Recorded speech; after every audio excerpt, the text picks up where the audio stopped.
Spices in my. We're live. Fuck it! We'll do it live! We're live.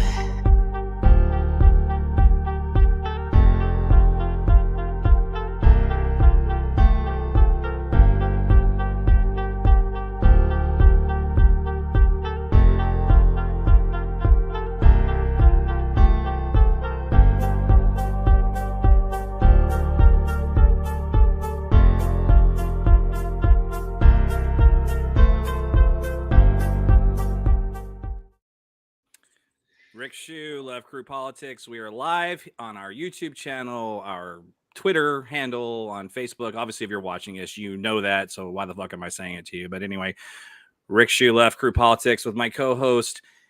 And we're going to go a little old school here with the three of us fucking with each other. But Jeremy Grolke. Hey, that's the first time you've ever gotten it right. That's bullshit. Matt, I've gotten it right before, right? You've done it right like 4 times since I've known you. In almost 20 years. That's pretty impressive. 20 years. Matt Rogers, Politidope. What's up, buddy? Hi, how's it going? Good. Am I coming through clear finally? You are. There's Cool. a little bit of a delay. I'm in Houston, Texas, guys, and there's a massive storm. So if anything gets wonky or weird, just know that's why, internet-wise. But we're live. We haven't done anything like this. When's the last time the three of us talked? Not on our text thread. I mean, Probably like 3 years ago. Yeah. Something like that. Like Yeah. 2020. Yeah. We were on a row, man. We were Probably. knocking these things. We were knocking these things out. We called it our vlogs, which They were already good. they They're were still great. good. I'll go back and listen. They're great. They're great conversations. And our buddy Dave Quast, we love you, Dave. Happy Passover. He can't be here with us. But Jeremy and I and Michael Malloy, our other partner, who's like the phantom member of Life Group Politics these days. We're trying to rebrand this thing and relaunch. I just got this pop culture thing up and running again, this other podcast I have friends from work. But so we're taking a hiatus on doing any shows until we just did this official relaunch. But I can't not talk about this Trump stuff. I don't know how to phrase this. And I'm so tired. Let me just start the show off with this real quick, guys. I'm so fucking tired of talking about this guy. Are you guys just not exhausted? I'm ready for the day we don't ever have to do that again. Ever. We don't have a choice. We don't have a choice. And Matt, I'm glad you said that. But there's no choice because he's got a stranglehold. Yeah. Sorry. You know how has a choice? The Republican Party, they have a choice and they keep choosing Trump. And that is what forces us to talk about him. But the Republican Party, what do you mean by that? Do you mean the elected officials? Or do you mean they all have a choice? Yes. They do. And the problem that they have, and they created this monster, so I don't give a shit. The problem that they have is that they know that he owns the base. And without him, they're fucked. Because he agrees with the base. And they built the base. He is the base. They curated the base. They deliberately cultivated that base to be what it is. And then Trump just moved in and was like, oh, I can control this. Matt, when Trump first came on the scene politically as a serious contender, right? I remember his rhetoric, and I'm like, he is talking like my great aunt talks on Facebook. Matt, is Matt there? He's dragging again. He's dragging. I'm here. You're there. Oh, we are live. We are live. And I'm messing it up. We're live. No. Hold on. No, you're not messing it up. Jump right back. Yeah. All right. So as Matt's doing his thing there, when do we not have to talk about Trump? And Jeremy, I have friends that say, well, just ignore him, right? But we can't ignore the person that's in charge. That's the leader of the Republican Party. We can't ignore the fact that he's the top contender to be the next nominee. And quite frankly, and I wanted to save this comment for when Matt's here, but he's having some technical issues. We can't ignore the fact that this guy is very likely going to be the nominee. And once he is, it'll put him at a bare minimum at a 50% chance of getting reelected. And for anyone that says, yeah, but Biden won by how many votes in 2020? Was it 8 million? 8 million. That's great. Vote, yeah. But you know how many votes that he actually won? Yeah, 55,000. 55,000 over just a handful of states. Because that's how you elect a president. Matt, you back That's with us, right. buddy? I hope so. You're Hope you there. do. You're here. All right. So one of the reasons I wanted to put us all together and to have this conversation is we are in uncharted territory. It's uncharted. It shouldn't have been uncharted. If we can go back to Gerald Ford pardoning Richard Nixon, and he didn't do that, maybe we wouldn't be here. I don't know. I don't want to be a history revisionist here, but we are in uncharted territory in the sense that this is the first U.S. president, as president or post presidency, that has now been charged with a crime. And yesterday was his arraignment, and he pled guilty, or he pled not guilty. But one of the things, first, Matt, let me just ask you, what are your thoughts on the historical significance of this? Is there anything significant to you about that, or because he's such a fucking menace that it's not even like, you know what I mean? Like, what does it mean to you to think that we have our first United States president that is now under what's the legal term I'm looking for here? I mean, Indictment. He's indicted. He's indicted. oh, that yeah. law, a three-letter word, law. Because I've heard, and I hope I'm here. I hope you guys can hear me. Yeah, you're here. All right. So I hope, because it's funny, because walking up and down the street, people who tend to look like people who look like me, and others who are not at least pretend to be of a higher class, when they commit crimes, when people commit crimes, we don't hear whether this is a fake crime or a real crime. It's a crime. And if the prosecutors have evidence that you've committed X crime, that you don't get to go out and be like, oh yeah, it's just a campaign finance law violation. That's what, like 600 times what, or 60 times what he's supposed to be able to be giving or getting from a single entity. Right.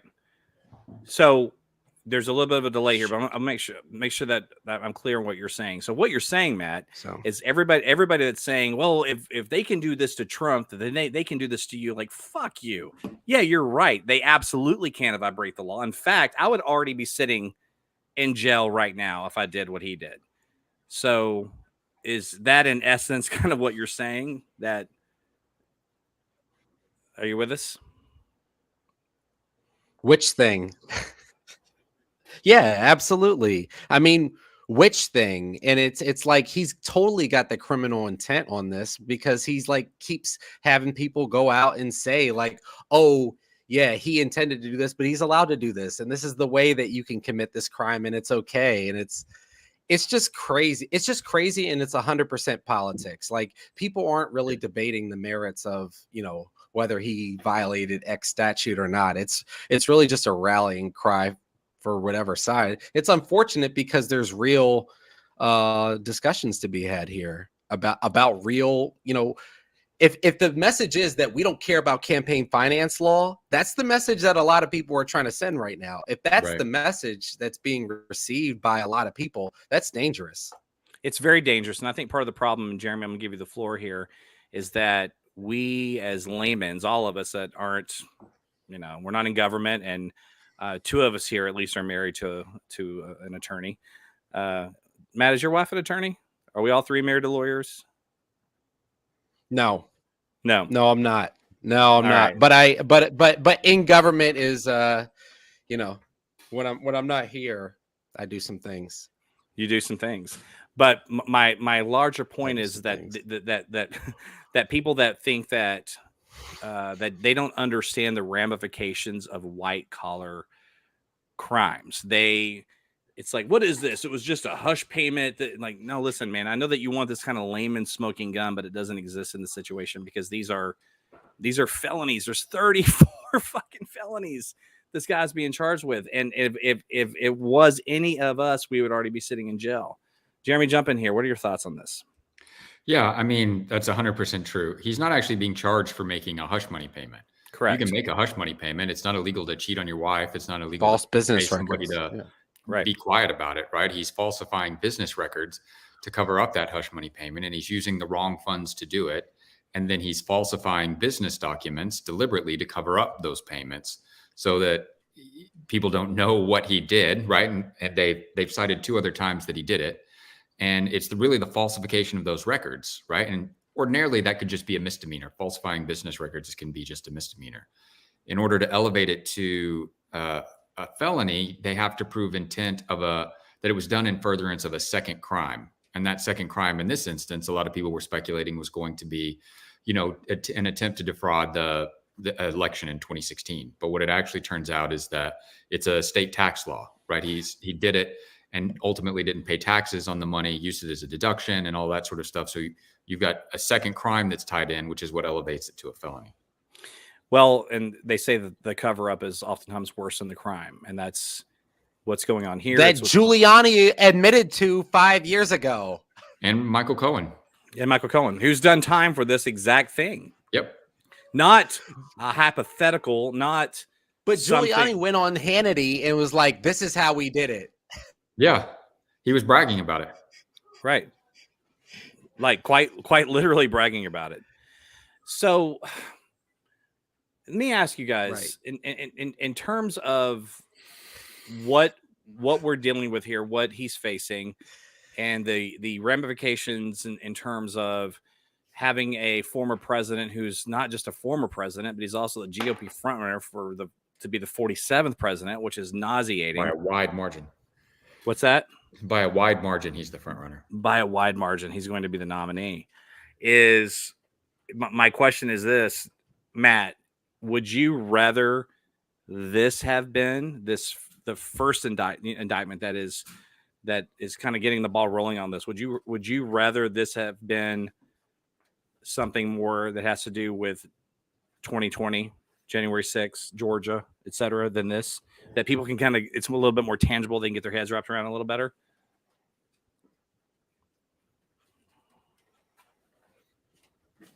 Matt, I think, in terms of, again, these are political discussions. Yeah. Oh, am I here? Yeah, no, you're here. You're here. You're freezing up, buddy, but you're here. It's all right, man. It's a live stream. It's live. Oh, okay. So.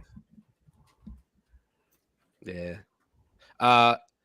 Well, I think we're having a political discussion, which is interesting.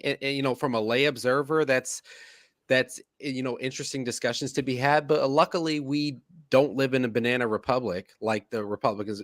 Some Republicans are trying to say right now, where there are discussions at the DNC about when to indict somebody. We know that that's not what's happening. So these aren't political. These are not, in fact, political. If the world was perfect, yeah, of course, Trump would have already been indicted on the, so we've been waiting for 5 years on this stuff. Right.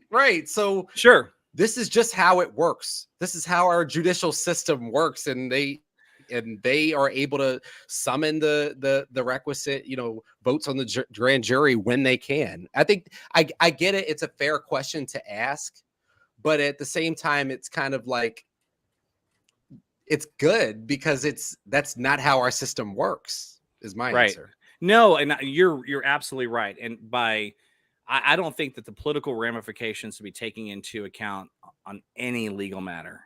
Safety issues, yes, but that's a matter of logistics. But in terms of just ramifications from an election or anything political, no. I'm just asking in terms of you as a political advisor, observer. Oh, as a Democrat. As a Democrat, or as an American, as a politician yourself, in a sense, would we be better off from an optics standpoint and a political standpoint if this first indictment and arraignment was something was a little bit more tangible? Jeremy, what do you think? I want to hear what Grulke thinks. What do you think, buddy? Do you think, would you, like, if you could control the universe, would the first indictment be Georgia versus this, is my point? Yeah, probably. But crimes are crimes, right? I don't think it's going to make a difference either way in regards to his political power or his status. He's going to be the nominee. If Georgia indicts, he's going to be the nominee no matter what. So, what I would like is for the first indictment to have been something that was an ironclad case that could be, that was, something that had a tangible narrative that somebody could sink their teeth into, as opposed to falsifying records, for sure. But Right. he falsified records. And it's not a corrupt DA who's now prosecuting him. It was corrupt and lazy DAs in Manhattan and in Florida for 40 years who failed to prosecute him because they were paying deference to his wealth and notoriety, and they didn't want the hassle of actually bringing the case. There were crimes that he was allegedly to have committed all the way back in the 80s. Or hell, maybe even the 70s, really. Correct. And I agree. And that's the thing that I say to people all the time with this conversation is, oh, come on, man. No one gives a shit about hush money. I go, you know what? I don't care. I don't care what people want or think, or this isn't Perry Mason, and white collar crimes aren't sexy. They're not sexy. He didn't blow up a church. He didn't. And I'm not saying that's sexy. So make sure we're clear on this. I'm saying they want people, when I say sexy, people want something that's like big and explosive and tangible. Like he's held up a 7-Eleven with a gun or what? Like, no, that's not. White collar crimes are nuanced. But what about the insurrection? And people are still making it. I made that point. It's like they would still make excuses for it and we know that because they are making excuses for an insurrection. He whipped up. It's not even an insurrection anymore, Matt. Do you know why it's not an insurrection? Because Tucker Carlson released 4 minutes of footage that showed the shaman guy walking in, being, quote, escorted by Capitol Police. It like nothing to see here. Just breezily strolling through the Capitol. Yeah, because the dead cops are alive. See, because the one cop walked the people in who were engaged in the thing that killed the cop. Watched live on the news for 4 hours. and that anecdotal little thing that supersedes all the violence and death and the hang Mike Pence and the bear mace. Yeah, and people being poked with the flag and shit like that. And these are cops, by the way. Right? They're cops. It didn't happen because we saw one video. No, we didn't see, one video that showed one guy walking in for a couple minutes and like, oh my God, I can't like release all the video. I like, this is one of my favorite things. Release all the video, like motherfucker. Tucker Carlson has all the video. Yeah. He has it. He's choosing not to show the vast majority of it. And that's Kevin McCarthy gave it to him. Think about it. He's not showing it for a reason because there's nothing to see other than what is nothing that's known. Good for their case anyway. Exactly. And this goes back to what we were saying in 2020. I mean, for me, we're in the same moment. Since Trump entered the scene, we didn't know it. We were caught flat-footed in 2016, and I was always hoping that in 2020 we wouldn't be flat-footed. We're in the same political moment in the way that this base of this party and its party's political leadership is beholden to that base, and the base agrees with Donald Trump on everything because he is their avatar. And Democrats just have to buckle down and hope that we could do some persuasion when we can.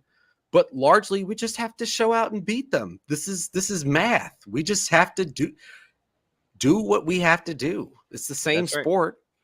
And as long as we show up and vote, we win because the majority does agree with the vast majority of what we agree with.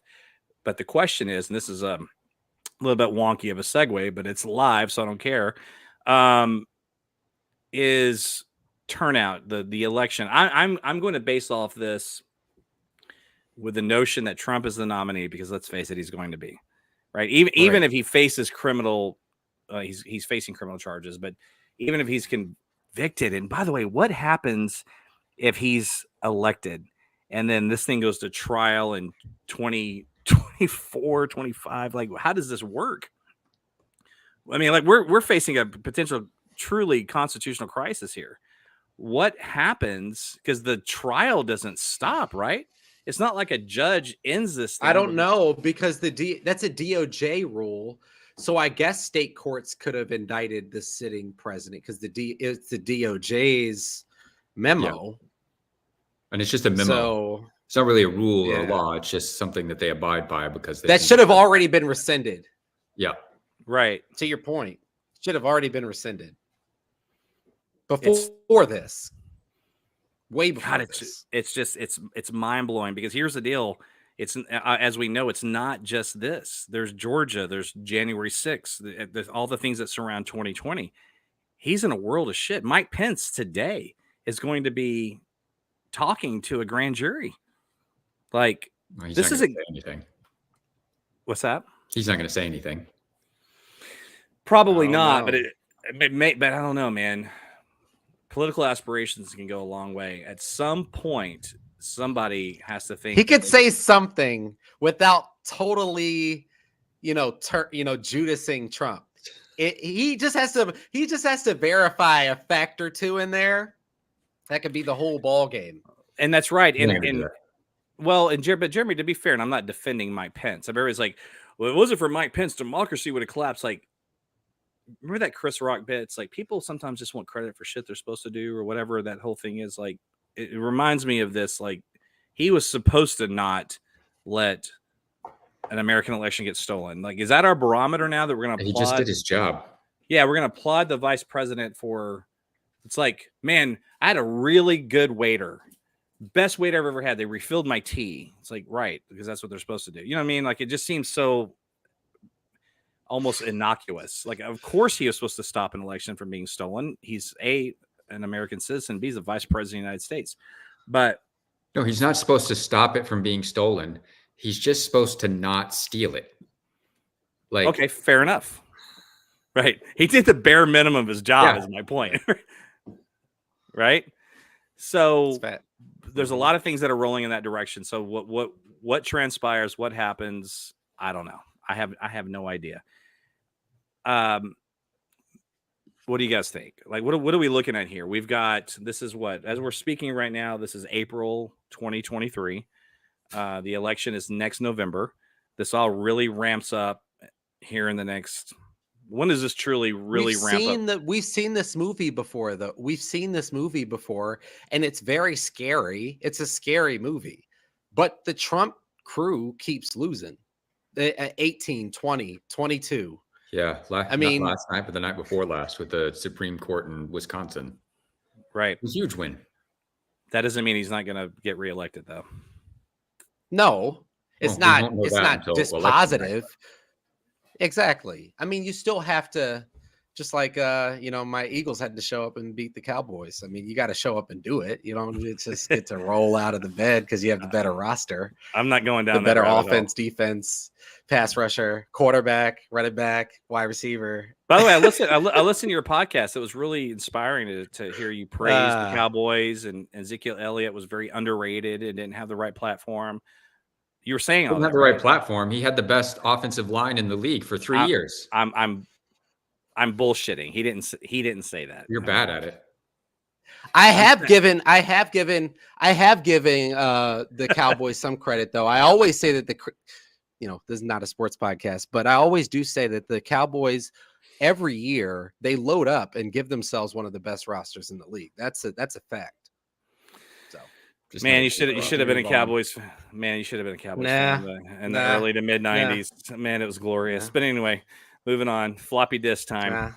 Okay, so here's a question I'm going to ask you guys, and because the bottom line is this: we have a president now that pled not guilty yesterday. He's under criminal charges, 34 felonies. This isn't going anywhere. This isn't bullshit. I know it's not sexy. It's white collar crimes. I know it's been said before, but we got Capone with tax fraud or tax evasion or whatever. Right. We didn't get him for it's tax season, y'all. Right. Y'all going to falsify some business records? How about many of these people who are making these excuses? Sorry. Right. And to the level, anyway, it doesn't matter. But Matt, here's a question I'm going to throw to you. And it's a hard one for me to say for a multitude of reasons, but not to ask, but to give my view on it. Do you want to see Joe Biden being the nominee? It's a hardball question. Do you want him to run again? Can he? Well, I didn't vote for him as the Democratic nominee the first time. His politics don't perfectly match up. I do think he's been a good president, and I do think that he could beat Donald Trump. And so if we're going to simply base it on that, I've already seen Joe Biden beat Donald Trump before. Trump did the whole thing. He wasn't a sitting president, though. And that's what I'm afraid of, that he's got a record now, and not as vice president. He's not the coattails of Obama. He's been president. And, But his actual record is really good. Like if you look at the things that he's actually done, he's accomplished a ton. It's been very beneficial to the country. The country is moving in the right direction economically and global political circles, all sorts of things. The administration has been really bad at presenting a narrative that demonstrates that. And it's in the media's best interest to propagate a narrative that those things aren't happening. They don't want to talk about those things. They want to talk about the things where there's controversy. Once it's happened and it's good, they leave it alone. But anything that they can bring up that generates controversy or conflict from the opposite side is what they want to talk about. So the Democrats need to do a better job of getting out there and selling that record on their own. Now, I say all of that about Biden, and I do think he's been a good president. Like Matt, I didn't vote for him in the primary. And to be honest, not the vast majority, but the majority of Democratic voters in the primary didn't. You don't have to have a majority of votes in the primary to win the nomination, right? That's not the way our primary system works. But if he's the nominee, I'll support him 100%. I do personally think it's time to go a different direction. And so I don't know and don't want to speculate as to exactly who that should be. But, I think that he intimated during his first campaign that he didn't plan on running for 2 terms. He was only doing this because of the Trump threat, right? That he felt like he could win and that it was his obligation and civic duty. And that part of his role as president, as a Democratic president, was going to be passing the baton to the next generation, and that he was going to help lift up and bring in people who could take on the mantle after him. And I would like to see him do that. I would too, but here's the question, and man, I'll pass this to you. Would it be easier for Biden to say, I'm going to bow out gracefully because of whatever reason and pass this off to the next generation? Is that easier to do with Trump as the nominee or not? Well, I was thinking about that while Jeremy was saying that, and I get that, and I believe everything he just said. With that said, right now's moment where you've got this guy who's in all likelihood going to be the Republican nominee with multiple, he's already got 34 criminal indictments. He might reach 50 by the time this thing is over. He has the case to make that I didn't know this was going to be an existential moment like this. I didn't know that we were going to have January 6th. And I believe I believe that I'm still the right person to be able to bind this country still together to try to hold it through. I didn't plan to run for president again, and y'all probably don't want to see me, but I can beat Trump.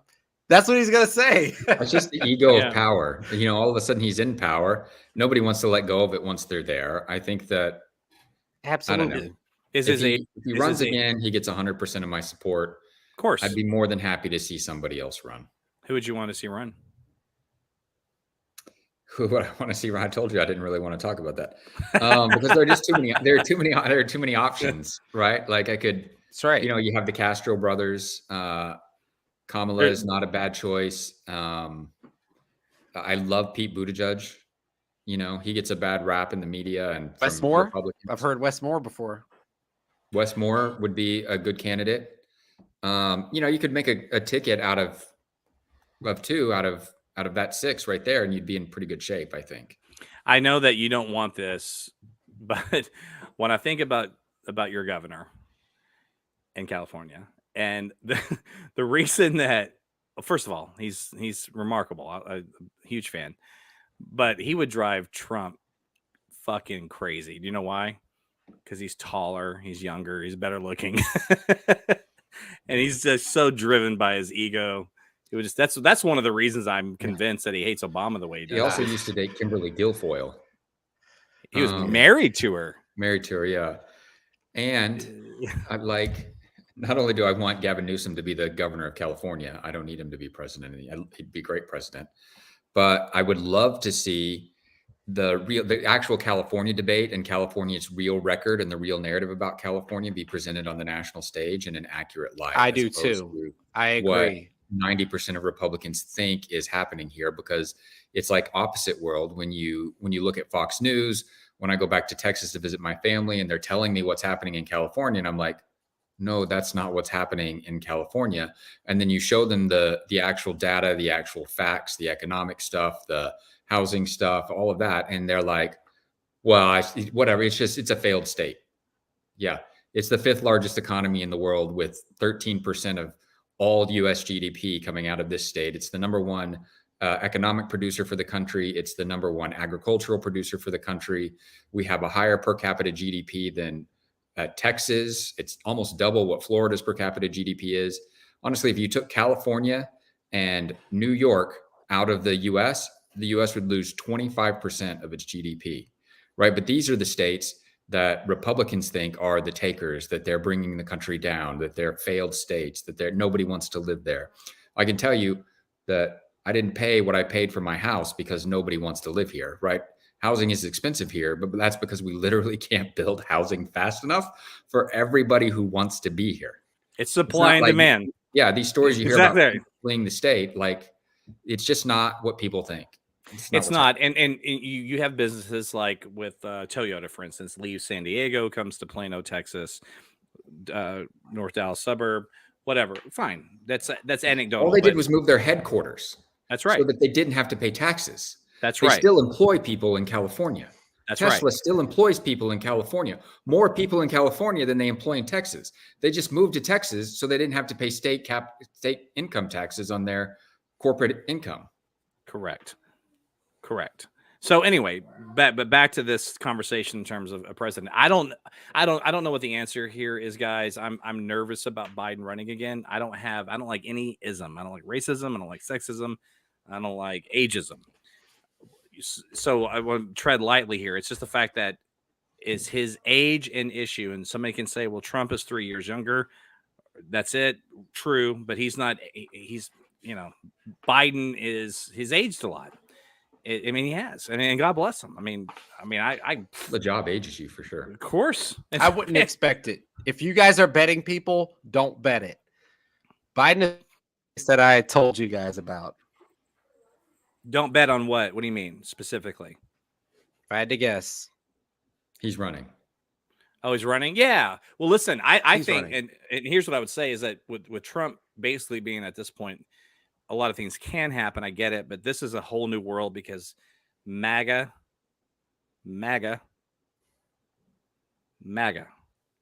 No, nothing from either of you. You got it right. That's the correct way to say it. Fuck. But most people, everybody on Earth says it correctly. It's MAGA. Damn it! MAGA See what you guys have done to me. Yes. I thought I was trolling mega, you guys, like mega, because I said MAGA. It's the MAGA. Damn it! For those watching, I would say, what did I say? I don't even know what I said now. I said it. I said it wrong. Mega. You were calling them mega, like mega. Mega. It was like mega. Yeah. That's like it's a character. Man, that blew up in my face. Talk about a backfire. Anyway, but my larger point is this: is that with Trump as the nominee, if the inevitable nominee, unless something else happens, I don't see whatever is. If Biden pulls out of facing him again, the narrative of the election being stolen and all that bullshit could maybe somehow seep into the minds of people that wouldn't have seeped into. Does that make sense what I'm trying to say here? Like, he can't not face Trump if Trump's the nominee. He can't. I disagree, but yeah, he probably will be. Well, I think it's a moot point because he probably will be as well. I'm just saying that I think if Trump is the nominee and Biden suddenly pulls out and there's somebody else, I don't think he could do that. If it was a different nominee, I think he could, from just a purely political standpoint. All right, so let's wrap this up here. How do I want to end this conversation? There's really so much I could talk to you guys for hours about all this stuff. But Matt, how do you see this Republican primary playing out with everything that's going on with Trump's legal woes? And it's going to be a little loaded, so forgive me. And does anybody really stand a chance to take this nomination away from him? If so, who it is? And obviously there's the Ron DeSantis factor. So there's not really a question here. I'm just like, and just throwing it at you to see what you'll say. Like what the fuck is going to happen? No, I thought Ron DeSantis. Yeah, I thought Ron DeSantis early on. I thought Ron DeSantis could really give them a run for their money because he's a spiffied up version of Trump without all the indictments and all that stuff. But I really I'm watching what's going on, and they're running the same play from 2016 again, where they're just gonna hand it to him, and I'm seeing the Virginia Governor Glenn Youngkin at 0%. It's been a lot of fun. Nikki Haley's at watching the 2%. I'm getting the same amount of votes in the Republican primary for president as Glenn Youngkin, and Nikki Haley and Glenn Youngkin combined. It's exciting. So, but Matt, obviously, in a normal cycle, this is so early that it would be impossible to really predict what's going on. I mean, at one point in 2016, Jeb Bush was going to be the nominee. I remember I thought that, but it's a different world in the sense that to in modern American politics, at least, we've never had a former president be the front runner to be the next president. And so, and the whole MAGA, I wish I could say who's the last guy to run 3 straight times? Who's the 3 straight times? Truman? Yeah. Yeah, but that was a different world then. Yeah. And yeah, so that's in of itself. I mean, that's unprecedented in of itself. That's why he's in there to be the front runner. He is, and obviously, I mean, the whole movement, and he owns the base. But I guess part of it is this for me is like, okay, so he owns the base. This is uncharted territory, but fuck, man. I guess I can answer this myself, but aren't just people tired of this guy? No, just fucking over it, man. Like us. We are. I know. I've been tired of that asshole since he was on Celebrity Apprentice. I've never liked him. I don't even think I liked him in Home Alone. I always thought he was an asshole. But I'm talking about just like independent voters, people that, Pennsylvania, for instance, that shocked all of us in 2016. Is there still a true threat? The bottom line is this: if you're the nominee, especially in this divisive America that we now live in, where divisiveness sells, there's never, in my opinion, going to be another landslide presidential election. I don't think there's going to be. When I say landslide, I mean like unequivocally, like just a fucking slam dunk with a popular vote, electoral, all of it. Popular vote, you'll get a popular vote landslide, but you probably won't get another electoral college unless Democrats can add Texas. Where you flip unless Texas, Democrats can add Texas, yeah. And you can flip Texas. It's not the next election, but we're only a few election cycles away from really competing there. And all we really need to do is compete there, and then it drains resources from the Republicans nationally. Jeremy, I wish I agreed. And as someone who passionately campaigned for Beto, I just don't know. Beto is not a good example for you to use. Like, Beto fucked himself on stage nationally. You can't go on stage and be like, hell yes, we're going to take your guns, and then go run for governor of Texas. I'm sorry, but it's not a good bellwether. It's just it's not, but it's not just that. It's just look around the state outside of Harris County, Travis County, Dallas County, it's still Dan Patrick. Right, Ken but Paxton. You posted. They got the guy who's indicted. Yeah, he posted it on Twitter the other day about the blue areas in Texas, where like the majority of Texas actually lives in those blue areas, right? So the problem in Texas is about turnout. The vast majority of Democrats in Texas think their vote doesn't count, so they just don't go. If you can really drive turnout, you're going to get closer and closer every time. Hillary is closer than Biden was. Correct. One of the things that I try to point out in that discussion too, the discussion, if you want to call it that, on Twitter, in terms when I said those blue dots is 90% of the state's population, I pulled that out of my ass. It's right. probably not quite.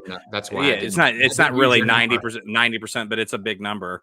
It's bigger than people would think. But I'm like, guys, don't y'all realize? Oh, if that was the case, in Texas would just be blue. I'm like, welcome to the concept. If people voted, they voted. But I also want to say to them, like, welcome to the concept of the popular vote.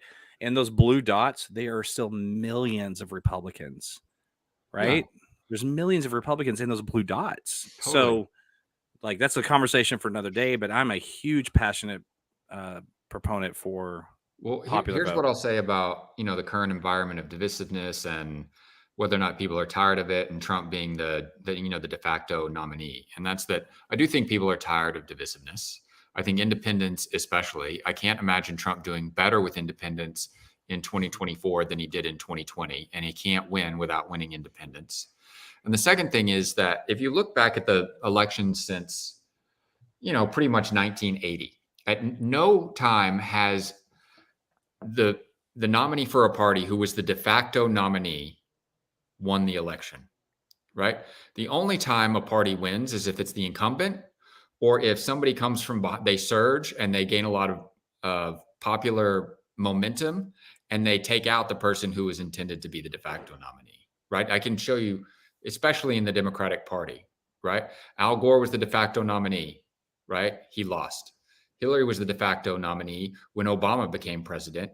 He came from behind and took her out. Same thing happened with Bill Clinton. Same thing happened. There was no de facto nominee with Biden, but it's happened in the Republican Party and the Democratic Party. When there's a default de facto nominee for either party, that nominee in the general ultimately ends up losing. You can't show me an example where that's not true. That's an interesting take. It lines up with the statistics. Recent. Going back to 1980. Yeah. But at the end of the day, people have to vote. And that's just it. And that's why the Republican Party tries with oftentimes success limiting the limiting people on voting, because they know that when people actually vote, they're fucked. They're fucked because, I mean, look at how they overplayed their hand with abortion. I mean, you've got prominent Republican figures and they're going, whoa. Maybe we need to tone it down to this abortion shit. Like, we're getting our ass kicked on this. Like, yeah, you're right. Because most women they don't want this, right? But the key problem is that you have these paid liars going on TV telling people that the sky is black, or that water is not wet. And they delude themselves into believing that the world that they wish existed is the real world that exists. And so all this polling data and all these election results and everything in their mind is so they are gaslighting the shit out of their own people. And it's gonna, I mean, unfortunately, I hope violently doesn't come home to roost. At some point, the fever is it has to break, or they're gonna just fall to the wayside. I mean, at some point, you can't keep up the bullshit for 50 years. Right. Well, and I think, Matt, the best thing for the Republican Party, and I don't want to be a consultant for the Republican Party and help them win elections, but getting rid of Trump and maybe ultimately, hopefully, getting rid of Trumpism is the best thing for their longevity. The problem is, you guys remember after the 2012 election, remember when John Boehner and they all got together? So That's right. We have to have this come to Jesus with our party because of how they lost. Lindsey Graham. Yeah. And then the rise of Trump. And then they went all in on bigotry and racism and sexism and xenophobia and Islamophobia, etc. And it won. It was rewarded. Well, when that happened, then we have Marjorie Greene Taylor and Lauren Boebert and Matt Gaetz and all these fucking ghouls. And they're all pushing for violence. They are pushing for violence. And this can be destroyed. It's so contained. Well, not contained. That's not the right word I'm looking for right now. What I'm trying to say, it's not sustainable. It's just not, because it does not line up with the majority. The issue is that Marjorie Greene Taylor speaks for her constituents. Well, actually, she doesn't give a fuck about her constituents. Marjorie Taylor Greene, whatever, 3 first name person. The vice presidential nominee for 2024, by the way, guys. Oh, there's no way he's going to do it. He's not going to think he's not going to think she's pretty enough.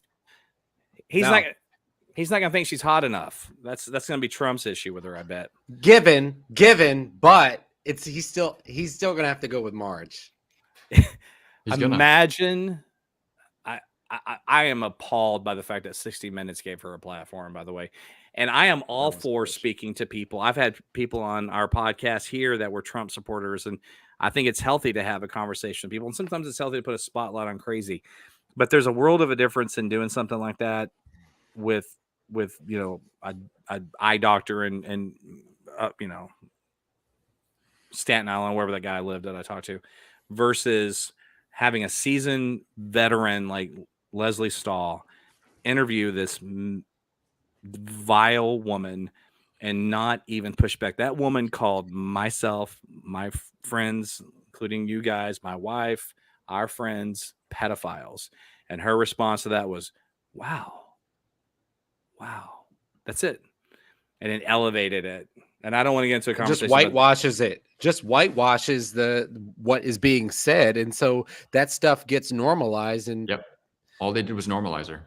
Normalize. And the next day, what does she do? She puts this disgusting edited video saying, I'm doubling down on this. And that's just it. That's what happened in the 2016 to Trump. They're just doubling down on bigotry and vileness because that's their base. I'm sorry. I've got a lot of people that I love that are Republicans, but this Republican Party it's vile. It's so fucking vile, man. You've got them all flipping out over Bud Light right now. I mean, poor Kid Rock. Ah.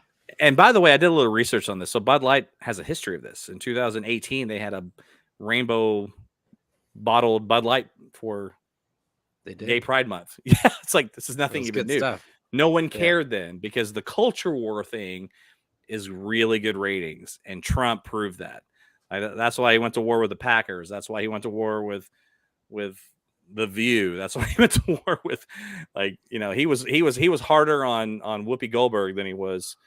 But again and again, we have to. I'm afraid, and I hate when people do this. We have to stop pretending that the Republican donor and voter base is half of the country. People so frequently and comfortably say that they are not half of this country. If they were half of this country, Trump would have a fighting chance at all of winning the popular vote. He doesn't.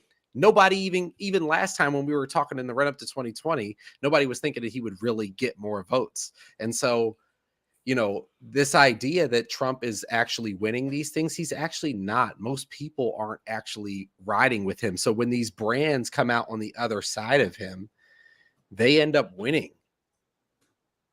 I mean, I don't know any examples of these brands actually losing, being on the opposite side of Trump. NFL, name so many. Name one where the culture war won, right? Where Trump's culture war won. Yeah.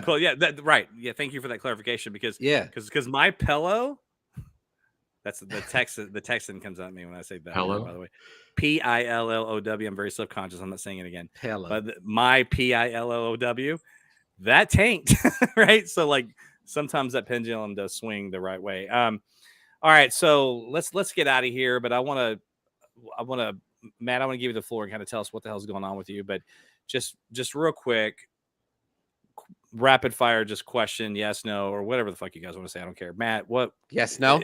Okay, cool. Matt, is Trump going to be the nominee? Yes. Is Biden going to be the nominee? Yes. Is Trump going to be convicted? Yes. Is Trump going to be the next president? No. Jeremy, is Biden running again? Yep. Is Kamala his VP? Yes. Is he going to win? Yes. Is Trump going to actually face jail time? No. No. Not for the current indictment. Okay, one more thing, and this is super loaded, but I have to ask, Matt, what's going on in Tennessee right now is making me sick.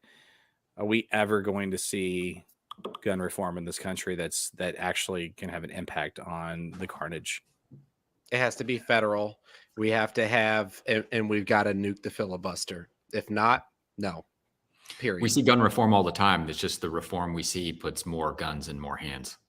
That's right. Makes gun ownership more permissive, not less. Fact.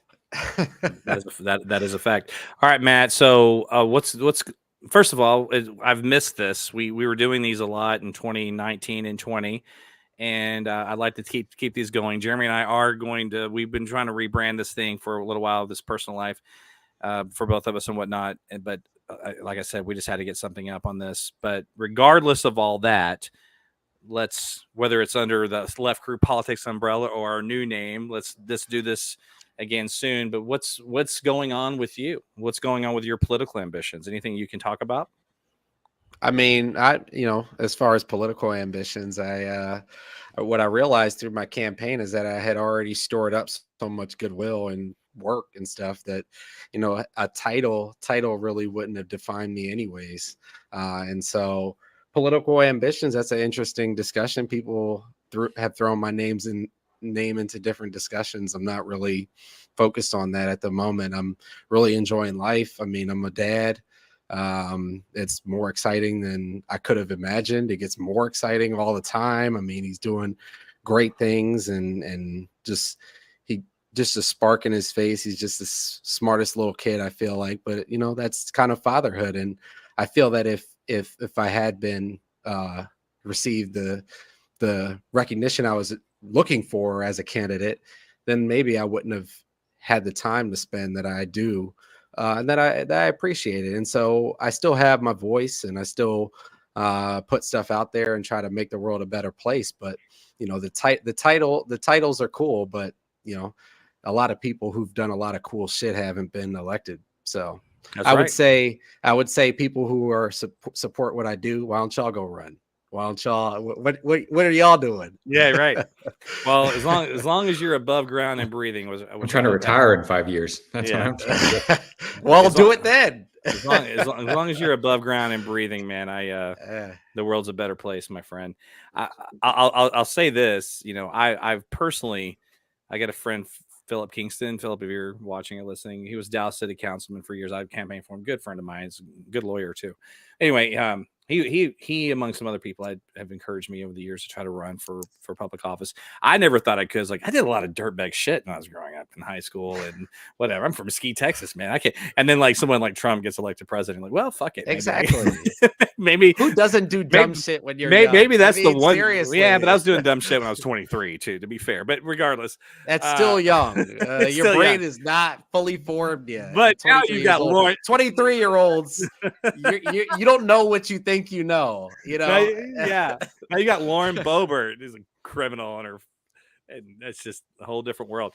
All right, so Matt, where can we find you at Politidope? Anything else you just want to plug? Yeah, Honorable Mention Podcast. It's not any of this stuff, y'all. This is I haven't done this in quite some time, so I missed doing some political talk. But y'all can catch me talking about sports and specifically Philly sports over there, and y'all hear me over here again at some point, I'm sure. Well, please come back. I mean, one of these days I want to do a live broadcast in person with us three. I'm here. I'm here for it. Would love it. Jeremy, anything? A lot of practice. What? Jeremy, anything we need to plug here? No. Anything we need to say? No. I saw you last year. Matt, Jen, and I got to go out to LA. We had dinner with he and his beautiful wife, and we met Dave Quast in person. Nice. We have not met you in person yet. We got to make that happen. August. Okay. All right. So we'll get out of here. August. So for everybody listening right now, follow us at Barstool Pod. I guess that gives our new name away, Barstool Politics. We will be rebranding. Please just follow us on Twitter. Keep following us on Facebook, all that good stuff. We love you guys. Thanks for everything. Trump sucks. I don't know what the fuck else to say. Rick, shoot over now.